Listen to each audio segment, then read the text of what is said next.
ആറന്മുള വിമാനത്താവള പദ്ധതി പ്രദേശത്ത് ഡ്രോൺ സർവേ നടത്തിയ സംഭവത്തിൽ ഈ പദ്ധതിയുമായി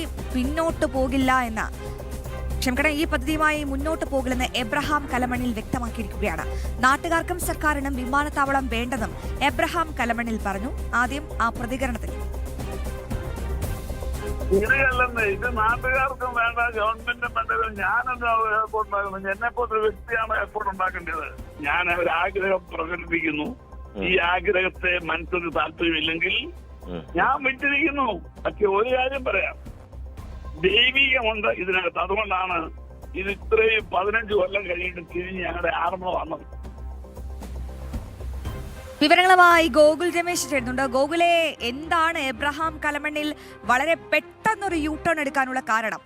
ഇങ്ങനെ ഈ പദ്ധതിയുമായി മുന്നോട്ട് പോകില്ല എന്ന നിലപാടായിരുന്നുവെങ്കിൽ പിന്നെ എന്തിനായിരുന്നു ഈ പരിസ്ഥിതിലോല പ്രദേശത്തൊരു ഡ്രോൺ പരിശോധന? ആ ഡ്രോൺ പരിശോധനയുടെ യഥാർത്ഥ ലക്ഷ്യം എന്തായിരുന്നു ഗോകുൽ?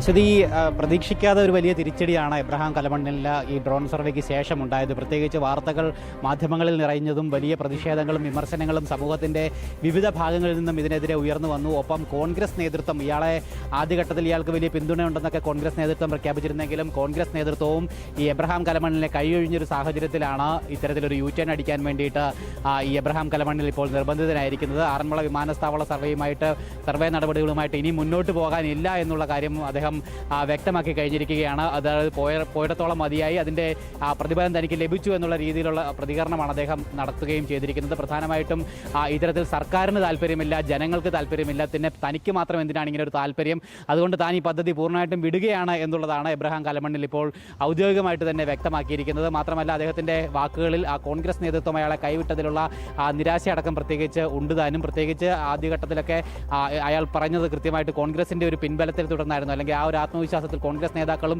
കോൺഗ്രസ് സർക്കാരും തന്നോടൊപ്പം ഉണ്ട് എന്നുള്ളൊരു ആത്മവിശ്വാസത്തിലായിരുന്നു നടപടിക്രമങ്ങൾ ആരംഭിച്ചത് എബ്രഹാം കലമണ്ണിൽ. എന്തായാലും സംഭവം വലിയ വിവാദമായതിന് പിന്നാലെയാണ് കോൺഗ്രസ് നേതൃത്വം അയാളെ പൂർണ്ണമായിട്ടും കൈയൊഴിഞ്ഞത്. മന്ത്രി റോജി എം ജോൺ ആയാലും അബിൻ വർക്കി ആയാലും ആന്റണി എം പി ആയാലും ഒക്കെ തന്നെ അയാളെ കൈയൊഴിഞ്ഞുകൊണ്ട് മുഴുവൻ കുറ്റവും അയാളുടെ തലയിൽ കെട്ടിവെച്ചുകൊണ്ടുള്ള നിലപാട് കഴിഞ്ഞ ദിവസം സ്വീകരിച്ചിട്ടുണ്ടായിരുന്നു. അതിനുശേഷമാണ് എന്തായാലും എബ്രഹാം കലമണ്ണിലും ഈ രീതിയിൽ തൻ്റെ നിലപാട് മാറ്റാൻ വേണ്ടിയിട്ട് ഇപ്പോൾ നിർബന്ധിതനായിരിക്കുന്നത്. പ്രത്യേകിച്ച് അയാൾ പറയുന്നത് അവിടെയുള്ള തൻ്റെ മൗണ്ട് സിയോൺ എന്ന് പറയുന്ന എഞ്ചിനീയറിംഗ് കോളേജിലുള്ള വിദ്യാർത്ഥികൾക്ക് ഈ വിമാനത്താവളം വരികയാണെങ്കിൽ അതുമായി ബന്ധപ്പെട്ട പഠനങ്ങൾ നടത്തുവാനായിട്ട് എളുപ്പമാകും. അതുമാത്രമായിരുന്നു തൻ്റെ ലക്ഷ്യമെന്നും ഒപ്പം ഇനി ഈ ഒരു സർവേ നടപടികളുമായിട്ട് മുന്നോട്ട് പോവുകയില്ല എന്നുമാണ് പറയുന്നത്. അതുമാത്രമല്ല, അയാൾ പറയുന്നു തനിക്ക് വലിയ ആഗ്രഹമുണ്ടായിരുന്നു പത്തനംതിട്ട ജില്ലയിൽ ഒരു വിമാനത്താവളം വേണം, അത് ആറന്മുളയിൽ തന്നെ വേണമെന്നുള്ളത്. പക്ഷേ അതിന് ഇത്തരത്തിൽ വലിയ എതിർപ്പുകൾ ഉണ്ടായിക്കൊണ്ടിരിക്കുന്ന ഒരു സാഹചര്യമാണ്. പക്ഷേ ഇതിൽ ദൈവനിശ്ചയമുണ്ട്.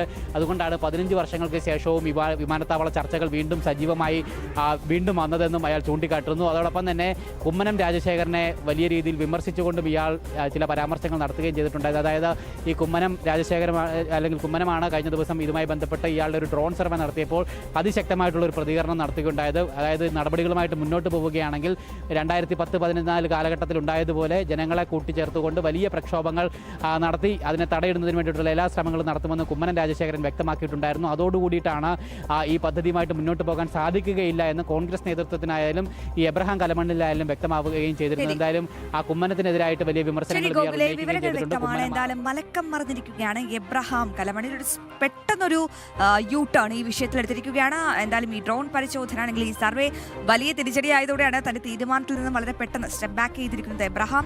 എന്തായാലും വളരെ പ്രധാനപ്പെട്ട വിശദാംശങ്ങളാണ് പത്തനംതിട്ടയിൽ നിന്നും ഗോകുൽ രമേശ് പങ്കുവച്ചത്.